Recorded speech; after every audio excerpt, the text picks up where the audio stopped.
Hey, what's up everyone? Shamrock here with another guide for you. This one is a trash guide for a Fortified 23 Temple of the Jade Serpent. This week was exceptionally hard because of the affixes. It's raging and quaking, and specifically this dungeon really hurts with raging because all of the little shaws that explode rage before they do so, so it really kind of sucks.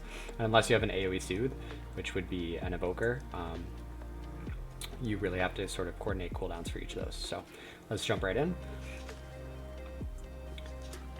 All right, for this first part, the trash before the first boss, normally the tank is going to pull one elemental. Sometimes they do two, which is no problem.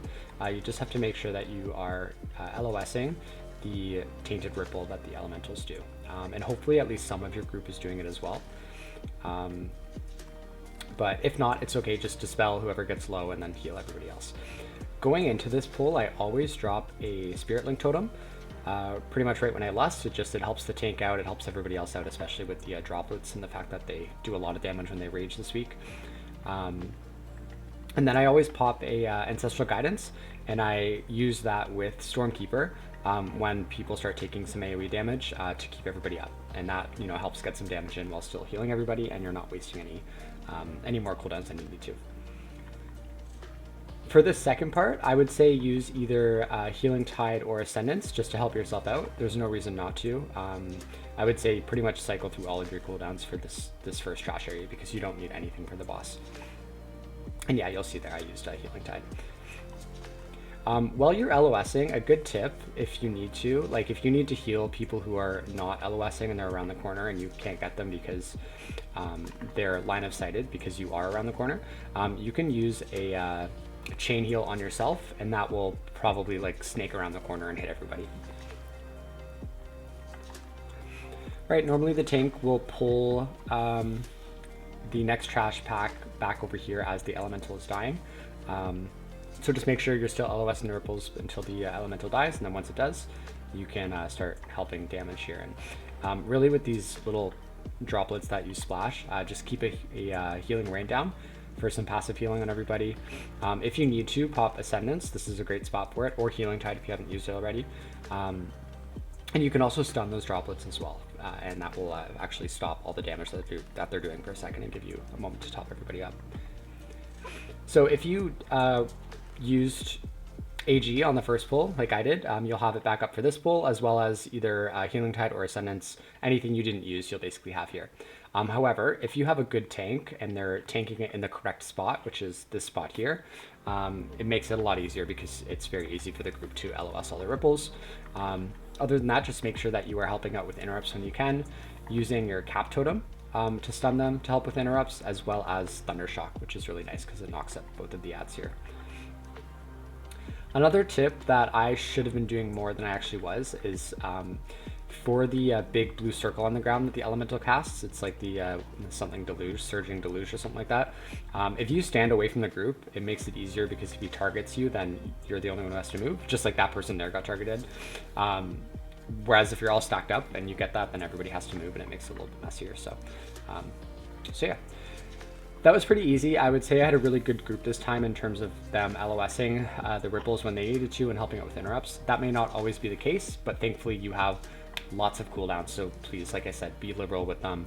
Use them as much as you want during that first area because you really don't need anything for the first boss. All right, moving on to this second area. This is where things start to get really tricky because you have those exploding shaws. Most groups will shroud or invispot these two pandas here. If they don't, once again, be liberal with your cooldowns. It's a really tough pull. Just use what you need to. But like I said, most groups will just go past that. Okay, so try to have a cooldown or something saved for each one of these packs, especially with this week. Slink is a great option. I try to save it for the pack with the beetle just because that golden barrier can really hurt. So for this pack, I actually used AG as well as Stormkeeper, and I timed my Stormkeeper chain lightnings to be like in between the little explosions. I say that lightly. It's a lot harder to do than it sounds, just because you have like split seconds in between those explosions, unless the group is really, really staggering. So just be careful with your timing, but it's totally doable as you see there. Also, for the Haunting Gazes for these shaws, try to stop them with Thundershock, or if you can, or even Cap Totem. As you'll see, I'm using Thundershock here pretty liberally to stop those as well. Okay, going into this next pack, if I'm not mistaken, I think I use my Trinket and my Racial, and then I sort of just have a downpour precast going into these explosions here, and that pretty much tops the group up. And then I also have Cloudburst down as well, which I use in between the explosions too. There you go, downpour, Cloudburst, all good. Everybody's up. And then there's one little shot left here, which is nice because they staggered it a bit for me.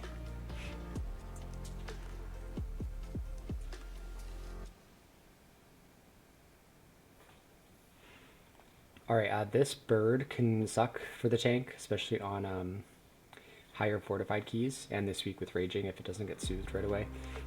Most tanks will have a way to clear their stacks when it gets too high, but if they don't, just make sure that you're really focusing spam healing the tank, usually with Healing Surge.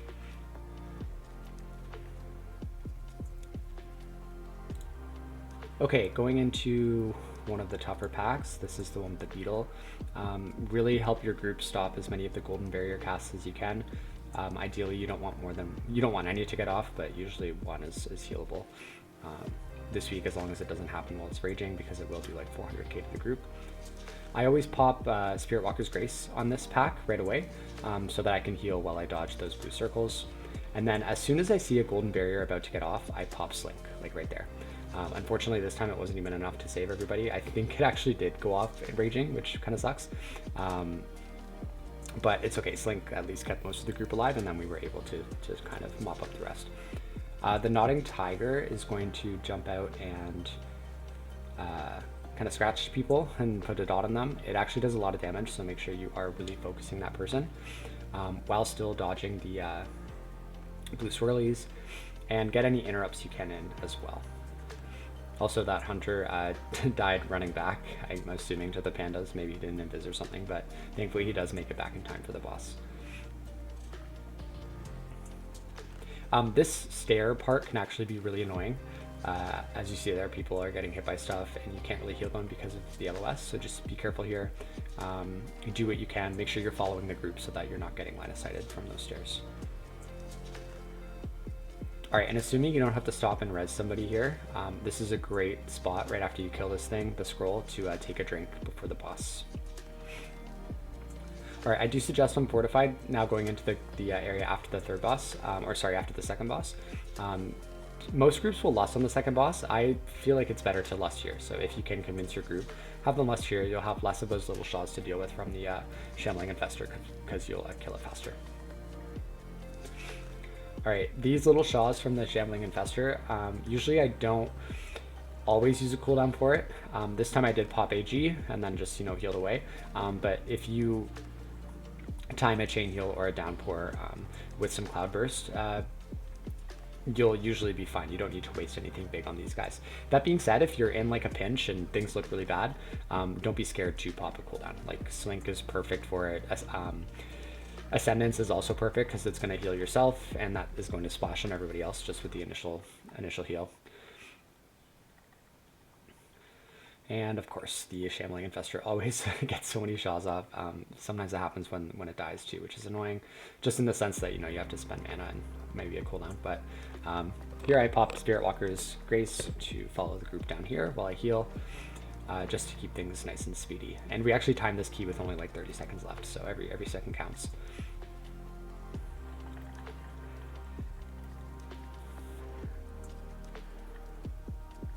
Okay, this part sucks with the camera. Just make sure you zoom in a bit so you can see where those little purple swirls are on the ground, because they will kill you if you stand in them.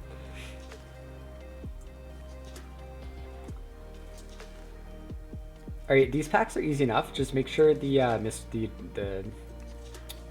Mistweavers, whatever they're called, you're interrupting them, because if their cast goes off for more than like a couple of seconds, it probably will kill whoever's targeting.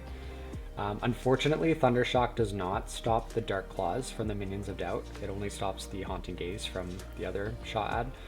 So just keep that in mind, don't waste Thundershocks on them. Cap Totem will stop it though, so if you have a nicely timed one, or if you have like some sort of weak aura or add-on that's showing you when they're going to cast it, I would say help your tank out and use Cap Totems for those Dark Claws. Okay, this is a nice spicy pull. We get the Shambling Infestor as well as 3 of the ads. So once again, make sure you're interrupting the Wisp Weaver, dispelling that curse whenever it comes out, and otherwise really just focus on stopping whatever you can with Thundershock and Cap Totem, and being aware of when these little Shaws are going to die. Like I said, I don't usually waste big cooldowns on them. I may pop an AG here. Yeah, I just did right there, just because this pull was really spicy. Once again, always pairs nicely with some DPS if there's a lot of ads going out. I probably could have popped Stormkeeper here as well, but I think if I remember correctly, I was trying to save it, which is stupid. I should have just used it here because it would have been up again when I wanted to use it later. But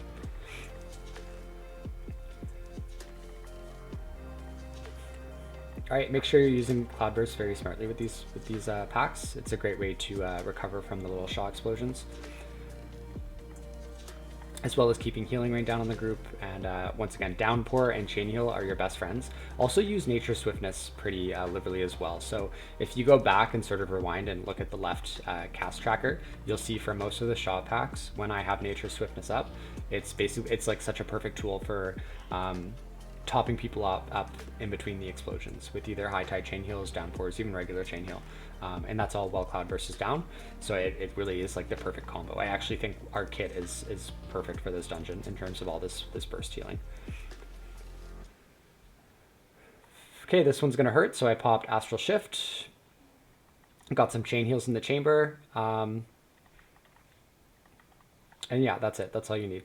So once again, if your group is not staggering at all, especially on this week with Raging, and everything dies at once, you don't stand a chance. Like, I don't even know what I would tell you to do in that situation. I don't have any tips. It's not healable in my experience.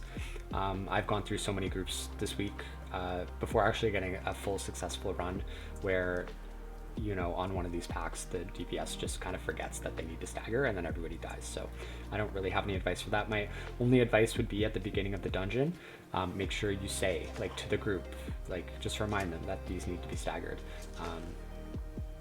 And here, you know, I popped Slink. I noticed that they were all going to explode pretty quickly together, so Slink is the perfect tool for that. But anyways, back to what I was saying is at the beginning of this run, and at the beginning of really every run for every dungeon, you should lay out some of the more important things.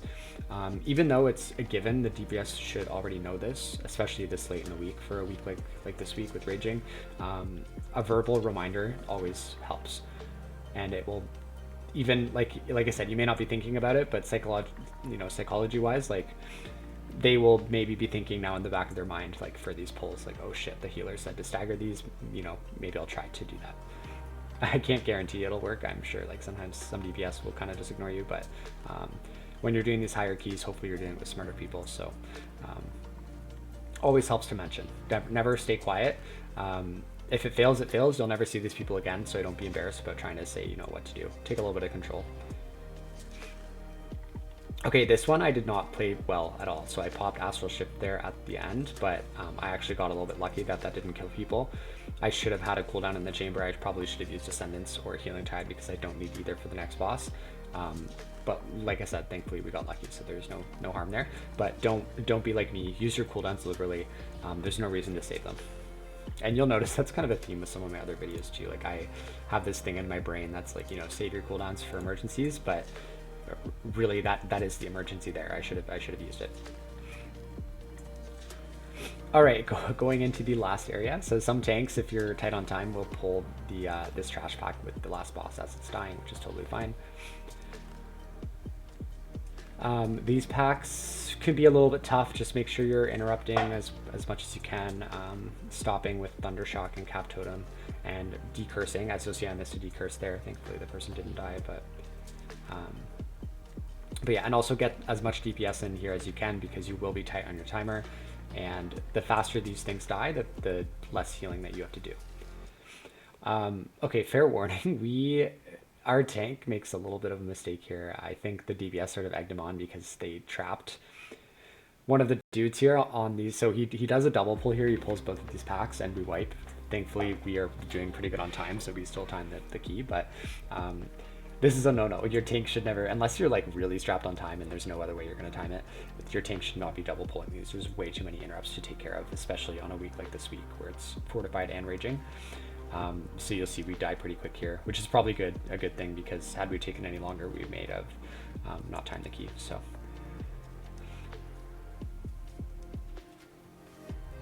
But yeah, that's a big ouchie. So we go back and then we do this correctly, and we only pull one at a time. This was almost big sad for me, because we had been doing so well, and like I said, I've tried this key so many times this week on a 23. I've gotten close a few times, so to have it almost end like that would have been really upsetting. But like I said, thankfully we actually did time this, so no big deal.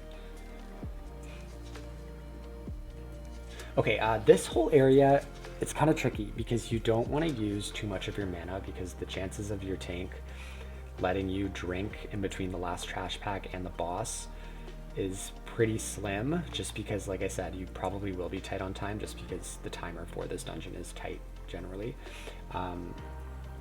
So just make sure you're being extra conservative with your mana during these pulls. Just, you know, keep that in the back of your mind, that's, and also your cooldowns. You're going to want some cooldowns up for the boss, so don't use everything that you have. But at the same time, you also don't want the group to die in wipes, so make sure you are using what you need to use. Which I know, sorry, that's kind of vague, but it is what it is. Like, use what you absolutely need to keep the group alive, but no more than that. And then, sorry, just to backtrack a second, the tank did die again there, but thankfully the run back here is super short, so don't be discouraged if somebody dies here. It's not the end of the world, even if it's the tank. Just kite the mobs back to the entrance, and then hopefully you guys can recover like we did.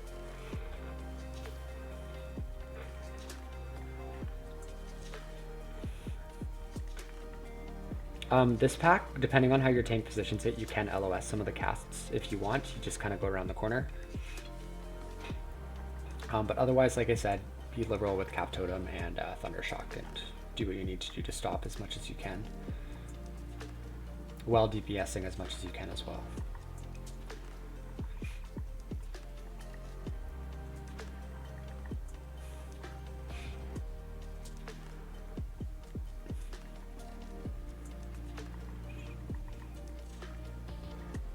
All right, now on to the scary part. You should have Lust for this last pull on Fortified. And if you have time, sometimes your group will CC one, which is nice, but this really is all on your tank. You can do what you can to support, but they really need to know what they're doing in order to get past this pull. Like I said, try to conserve your mana as much as possible. I could have gone a lot harder heal with the heals, but I decided to kind of pull back a bit so that I could have some mana for the last boss. I think I go into the last boss with about 70%, which thankfully was enough with a mana pot and 2 mana tides. Oh, and I get sniped here. It's kind of awkward positioning with that breath. Not that that's anyone's fault, it's just kind of where I was standing. Thankfully I had Reincarnate up, so I just popped that. I did also pop Ancestral Guidance here, just because this is a great opportunity to get some damage in and turn it into healing.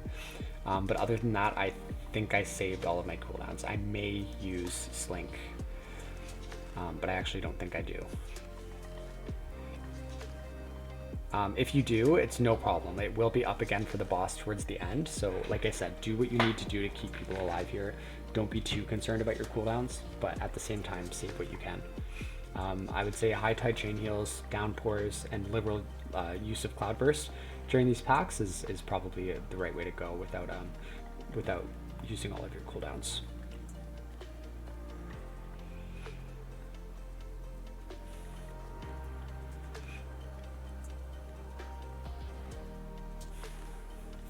All right, and there we go. That's pretty much it. That's the run. I'll leave the last boss in just in case you want to see it. I'll speed it up, but yeah, that's it. So this is, once again, I know it maybe looks a little bit easier than it is watching it. This is a really tough dungeon, especially on Fortified, so don't be discouraged if it takes you a few tries to get this right. I personally did this dungeon like probably over 10 times this week, maybe well over 10 times, honestly, I lost count. And I had to practice really hard to get my timings down for all of those Shaw explosions, but it ended up being doable in the end. And like I said, I feel like we have such an amazing kit for handling it this week as well as any other week. Those little burst explosions, if you save a cooldown for each one, if you are smart with how you use your regular kit, you know, like Cloudburst, Downpour, and High Tide Chain Heals, as well as Nature Swiftness, which is such an underrated ability for a dungeon like this, you will be successful. So just take it from me, don't give up, keep practicing. and you'll get there. And hopefully this guide helped you out. Once again, if you want to go back, you can watch, you know, maybe just turn the sound off, turn your own music on, and just kind of watch what I'm casting on the top left ability tracker there. And you'll see, you know, what kind of my go-to combos for my standard kit as well as my cooldowns are, and you can maybe incorporate that into your own kit, and hopefully that helps you out. But yeah, until next time, thanks again for watching, guys, and I'll see ya.